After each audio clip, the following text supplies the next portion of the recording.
अस्सलाम वालेकुम दोस्तों। आज हम शकरकंदी को बॉईल करना दिखा रहे हैं। मैंने शकरकंदी को धो लिया और तवा ले लिया उल्टे वाला। अब उसको उल्टा कर लिया। उसके अंदर मैंने शकरकंदियाँ रख दी हैं और थोड़ा सा पानी डाल दिया। अब इनको हम ढक देंगे। तकरीबन ये 15 मिनट में ये सारी बॉईल हो जाएगी।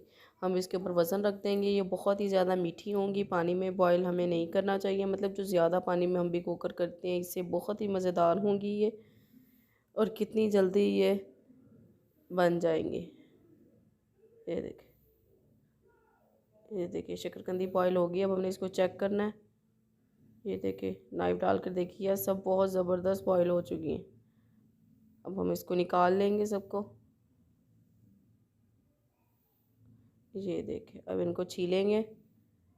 ये देखिए कितनी ज़बरदस्त तैयार हुई हैं। ये देखिए कितनी ज़बरदस्त होगी। तब तक अगर आपने मेरा चैनल सब्सक्राइब नहीं किया, चैनल को सब्सक्राइब कर लें, वीडियो को लाइक करें, शेयर करें और नीचे कमेंट ज़रूर कीजिएगा। तब तक के लिए अल्लाह हाफ़िज़ दोस्तों। आप इसके ऊपर नमक और चाट मसाला डालकर खाएं और इंजॉय करें।